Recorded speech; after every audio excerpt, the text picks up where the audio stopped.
Everyone, क्या हाल है आप सबके। मैं आपका प्यारा दोस्त, आपका एजुकेटर सी राकेश कालरा एके आपका रॉकी भाई, आपके लिए एक बहुत प्यारी स्ट्रेटेजी वीडियो लेकर आया हूं। मेरी बात समझिए, strategy is very very important. हर कोई पढ़ता है, हर कोई एग्जाम दे के आता है, बट हर किसी के 90 मार्क्स क्यों नहीं आते? If educator is same, teaching pattern is the same, even paper is same for everyone, तो सबके सेम मार्क्स क्यों नहीं आते हैं? आप बोलेंगे सर सबका दिमाग एक जैसा नहीं होता। गलत जवाब, सबका दिमाग एक जैसा होता है। अगर आप पढ़ रहे हो तो सबकी मेहनत का फर्क होता है, तरीके का फर्क होता है। अगर किसी के नंबर 90 आ रहे हैं और किसी के नंबर 60 आ रहे हैं ना, उसके अंदर उसका टीचर का फॉल्ट है, टीचर की टेक्निक का तरीका नहीं है। सेम टीचर ने, सेम एजुकेटर ने सेम तरीके से सबको पढ़ाया, सेम टेक्निक सब पे यूज करी, पेपर सबके लिए सेम आया, तो एक के 90 और एक के 60 आ रहे हो, तो उसमें दो चीजों का फर्क है। एक एक की स्ट्रेटेजी क्या फॉलो करी गई उस बच्चे के द्वारा जिसके 90 आए, और दूसरी उसने मेहनत कितनी करी।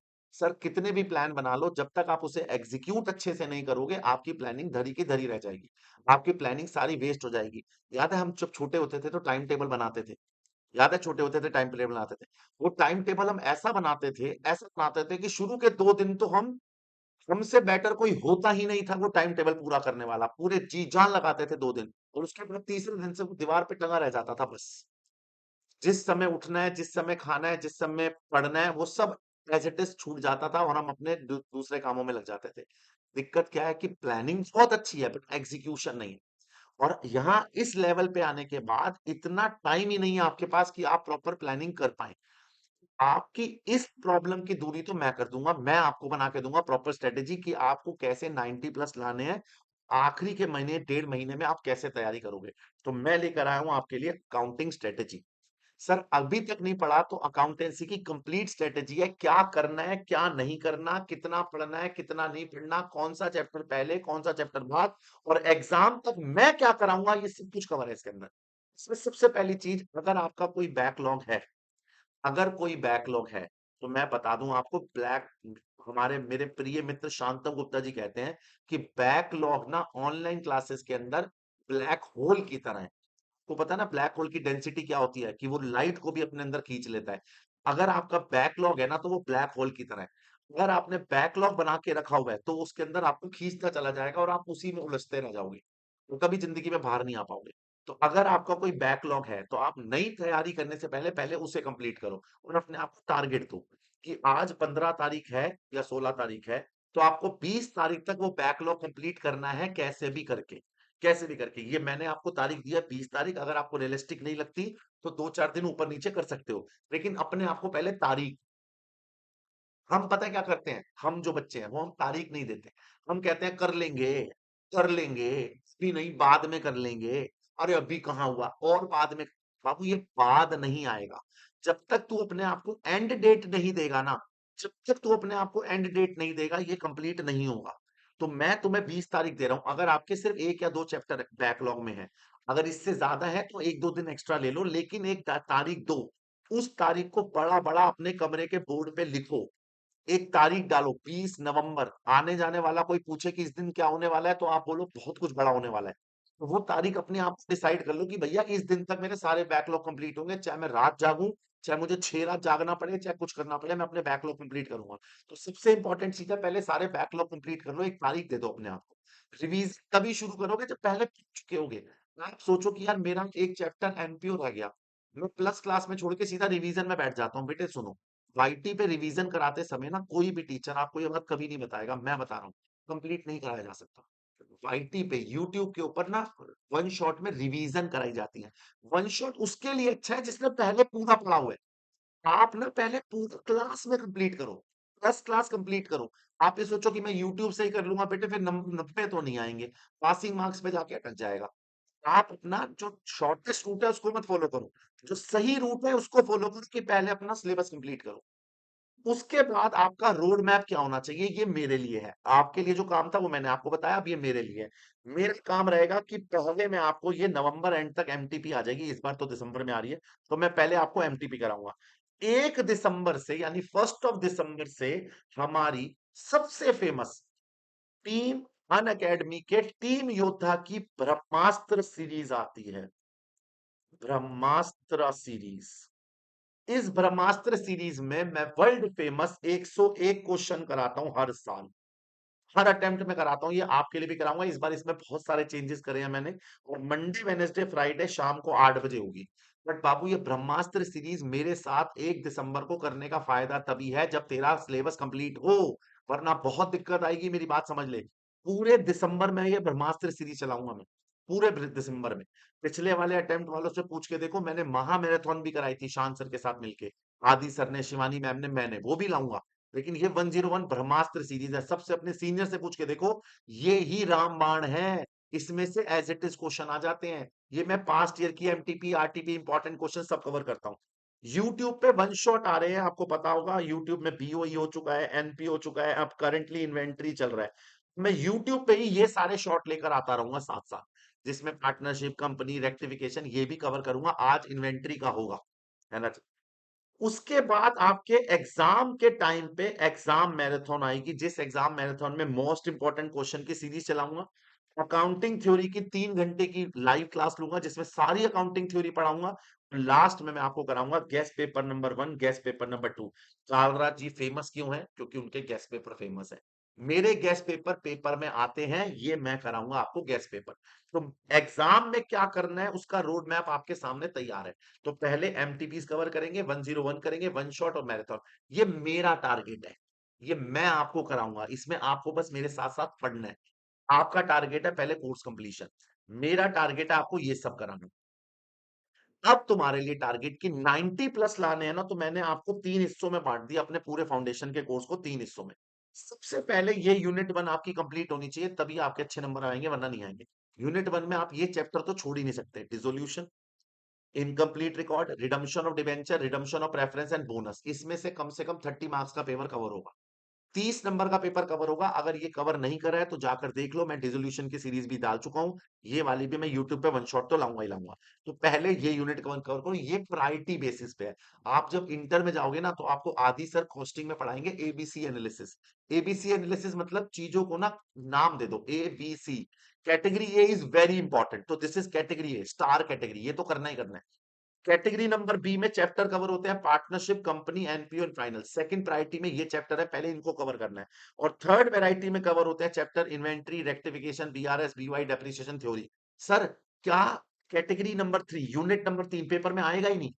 चलिए, ये नहीं बोल रहा मैं तुम्हारी रिवीजन का स्टेप बना रहा हूं, क्योंकि तुम्हें पता होना चाहिए ना कि कौन सा चैप्टर पहले, कौन सा चैप्टर बाद में।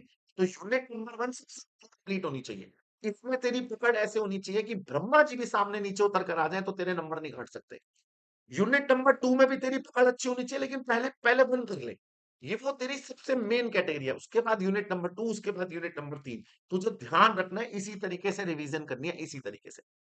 रिवीजन करते समय जैसे जैसे तू पेपर के पास पहुंचेगा ना, कुछ दिक्कतें आनी शुरू हो जाएंगी। क्या? वो है मेंटल प्रेशर। अब अगर मैं तेरी अकाउंटिंग का ध्यान रख रहा हूं, अगर तेरे पेपर का ध्यान रख रहा हूं, तो तेरे मेंटल प्रेशर का ध्यान भी मुझे ही रखना है। तेरे मेंटल प्रेशर का ध्यान मैं रखूंगा, तो कोई और नहीं रखेगा। तो तुझे क्या करना है? कुछ बातों का ध्यान रखना है। जनवरी 25 का एग्जाम देते समय कुछ डूज एंड डोंट्स है, ध्यान से सुन। कुछ डूज है, ये करने ही करने हैं। क्या? जितने न्यू ऐड हुए हैं ना चैप्टर, उन पे फोकस करेंगे आप पहले तो। हम साथ साथ वाईटी के स्पेशल सीरीज चलाएंगे, जिसमें हम अकाउंटिंग थ्योरी और ट्रू फॉल्स करेंगे। प्रॉपर टाइम टेबल बना, जैसे शान सर ने बना के दिया है कि इतने घंटे अकाउंट्स पढ़ेंगे, इतने घंटे लॉ पढ़ेंगे। शान सर की रिवीजन वीडियो देखो, उन्होंने बहुत स्ट्रेटेजी अच्छी, बढ़िया बढ़िया वीडियो बनाई है। उन्होंने सबकी बनाई है कि पहले क्या करेंगे, बाद में क्या करेंगे। अपने इंपॉर्टेंट क्वेश्चन को स्टडी मटेरियल और पीवाईक्यू से कवर करने हैं भाई। मार्क कर ले कि भैया ये मेरे इंपॉर्टेंट क्वेश्चन है, ये तो मुझे करने हैं। मेरे 101 तो है ही, ये भी तुझे कुछ करना है। इन 4-5 बातों पे ध्यान रखियो। कुछ ये डूज है, अगले आने वाले 1.5 महीने में इन बातों पे ध्यान रखना। कुछ डोंट्स हैं बेटे, कि इन पे ध्यान मत दियो, ये डोंट है। पेपर के अंदर इन सब चीजों पे मत दे। एक तो प्रोकास्टिनेशन मत करो, कल करूंगा, हो जाएगा, अरे देख लेंगे, अरे मेरे को तो सब आता है। मेरी बात समझो, पेपर में आना और मुझे आता है में फर्क होता है बेटे। कई लोगों को मैंने ऐसे देखा है कि वो प्रैक्टिस ऐसे शुरू करते हैं कि सर, ये क्वेश्चन ये हो जाएगा, ये करना है, ये कर। अबे अकाउंट पढ़ने रीड करने की नहीं होती, हाथ से सॉल्व करने की होती है। तू प्रैक्टिस नहीं करेगा प्रॉपर, तेरा एग्जाम में हाथ नहीं चलेगा, 2.5 घंटे में पेपर कंप्लीट नहीं होगा। ओवर थिंकिंग नहीं करनी है। हाय हाय, उसका ये हो गया, मेरा वो हो गया। 6,000 तरह के व्हाट्सएप ग्रुप और टेलीग्राम चैटों में ऐड हो जाते हो तुम। उसमें क्या होता है, कोई एक गधा उठ के बोल देता है मेरा तो सिलेबस 3 बार रिवाइज हो गया। उसने तो एक चैट डाली, तेरी जिंदगी खराब हो गई। तू उसी में लगा हुआ है कि यार उसका तो 3 बार हो गया, मेरा एक बार भी नहीं हुआ, यार क्या करूं मैं अब। जो बचा हुआ समय था तूने उसमें भी खो दिया। समझ रहे हैं ना? ना होने वाले की चाहत रखने में जो हो तो सकता था ना, तूने उसको भी गवा दिया। तो ओवर थिंकिंग नहीं करनी। पहले अपने पत्ते स्ट्रांग करो, उसके बाद देखो। इंसान किस्मत से भी लड़ने तब जाता है जब अंदरूनी स्ट्रांग हो। पहले अपने आप को तो स्ट्रांग कर, तब जाके लड़ेंगे ना, किससे क्या कर लिया। जिसने जो कर लिया भैया, हमें हमें टेंशन ही लेनी। सेल्फ डाउट नहीं करना अपने आप को। आधी से ज्यादा प्रॉब्लम सेल्फ डाउट की ही तो है, कि आता सब कुछ है, पेपर में लिखा नहीं जाता। सर इसको कैसे ठीक करें, ये तो मेरे साथ 9th से हो रहा है, 10th से हो रहा है, 11th से हो रहा है, 12th से हो रहा है, कि पेपर में जाके मेरे को डाउट आ जाता है, मैं लिख नहीं पाता या मैं लिख नहीं पाती। उसकी प्रॉब्लम भी सॉल्व करना, उसको एमटीपी सॉल्व कर। फ्रेश वाली एमटीपी मैं कराऊंगा, पिछले साल वाली एमटीपी सॉल्व कर। पेपर का माहौल बना घर पे, 3 घंटे लेकर बैठ, उसको सामने एमटीपी को खोल और सॉल्व कर। पहला वाला पेपर 3 घंटे में 50% भी हो गया ना, तो बहुत अच्छी बात हुई। मतलब सोच रहा है, कम से कम पेपर में जाने से पहले 6 एमटीपी सॉल्व कर पुरानी। उससे क्या होगा, उससे ये होगा, तेरे को पेपर करने का तरीका समझ में आ जाएगा, आदत पड़ जाएगी। मैं कहता रहा हूँ ना, हमारा मसल मेमोरी भी कोई चीज होती है। जब आप पेपर देने बैठते हो ना हाथ में पेन लेके, और आपको पता लगता है कि यार मैंने 6 बार ऐसा पेपर ऑलरेडी एक बार घर पे सॉल्व किया है, तो आपका हाथ अपने आप चलता है। आपका दिमाग आपको भटकने नहीं देता। आपको अगर एक भी फेमिलियर क्वेश्चन पेपर में मिल गया ना, आपकी खुशी का ठिकाना ही अलग हो जाएगा। सोच रहे हो मेरी बात? तो भैया अगर सेल्फ डाउट आ रहा है कि हाय मेरे से पेपर में ही सब कुछ खराब हो जाता है, तो गलती तेरी ही है। तुझे एक्स्ट्रा मेहनत करनी पड़ेगी। उसका सॉल्यूशन मैंने बताया, पुराने एमटीपी उठाओ, घर पे माहौल बनाओ टेस्ट का। मैं कह रहा हूँ बस चेक करो सॉल्यूशन, फाइनल फाइनल आंसर देख लो। नहीं है कोई चेक करने वाला, कोई दिक्कत नहीं है, लेकिन प्रैक्टिस तो कर। 3-3 घंटे वाले 4 पेपर सॉल्व कर, 5 पेपर सॉल्व कर। समझ रहा है? प्रॉपर माहौल बना। घर पे कम से कम 6 बार करके जाए एमटीपीस, उसके बाद जाके पेपर देने बैठ। हाथ की मसल मेमोरी चलेगी अपने आप, दिमाग अपने आप चलेगा। पेपर के समय दिमाग भटकने नहीं देगा। पहला एमटीपी करने बैठेगा, पूरे एमटीपी 3 घंटे में हो सकता है सॉल्व ही ना हो, सिर्फ 40 नंबर का सॉल्व हो या 50 नंबर का सॉल्व हो। घबराना नहीं है। दूसरे एमटीपी देख, ग्रोथ आएगी। तीसरा एमटीपी सॉल्व करने बैठेगा, और ग्रोथ आएगी। पांचवें छठे तक पहुंचेगा, कंप्लीट भी होगा और 100% नंबर भी आएंगे। समझ रहा है मेरी बात? तो सेल्फ डाउट नहीं करना। ये डूज एंड डोंट्स है। बाकी मैं तेरा साथ आखिरी डे की मैराथन तो दूंगा, लास्ट गेस्ट पेपर करा के भेजूंगा, 2.5 घंटे में पेपर कंप्लीट कराऊंगा। मैंने वादा किया है तो मैं पूरा करूंगा। एक बार रिकैप दे दूं, तो कंप्लीट कर लीजिए सिलेबस 20 नवंबर तक। मैं आपके लिए एमटीपी 101 की सीरीज वन शॉट और मैराथन ला ही रहा हूँ। आपको ये स्टेज प्ले करना है, यूनिट 1 पहले कवर, यूनिट 2 बाद में, यूनिट 3 उसके बाद। छोड़ना कुछ नहीं है, कवर सब कुछ करना है। कुछ डूज एंड डोंट्स पे ध्यान रखना, ट्रू फॉल्स का ध्यान रखना, नए ऐड ऑन टॉपिक का ध्यान रखना। प्रॉपर टाइम टेबल अलॉट करो, कुछ बातों का ध्यान मत रखना।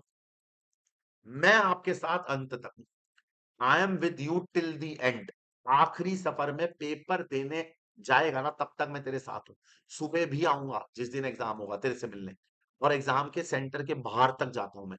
तो मैं तो तुम्हारा हाथ नहीं छोड़ रहा। तो तुम्हें बस मेरे साथ मेरे तरीके से पढ़ना है। This is the best strategy जो मैं तेरे लिए बना सकता था, for your accountancy, for your mental health, for your success. बस इसको चुपचाप फॉलो करो, आपके 90 से ज्यादा नंबर आने की गारंटी है। ठीक है जी? पक्का? आशा करता हूँ समझ में आया होगा। मैं लेता हूँ आपसे विदा, मैं आपका दोस्त, आपका एजुकेटर। एक और आप फाइनल इंफॉर्मेशन जाने से पहले, अन अकेडमी पे 55% ऑफ चल रहा है, और 18 नवंबर से हमारा नया बैच आ रहा है फॉर सितंबर 2025 स्टूडेंट्स। तो जो लोग सितंबर और जून 25 में एग्जाम देना चाहते हैं सीए फाउंडेशन का, और ये स्ट्रेटेजी वीडियो पहले देख रहे हो, तो जल्दी लो, तुम थोड़े से अर्ली हो। और अगर देख लिया है तो 55% का ऑफ अवेलेबल है अन अकेडमी पे, आप जाकर वो बाय कर सकते हैं। तो मैं आपका प्यारा दोस्त, आपका एजुकेटर, आपसे लेता हूँ विदा। Tata bye bye, take care.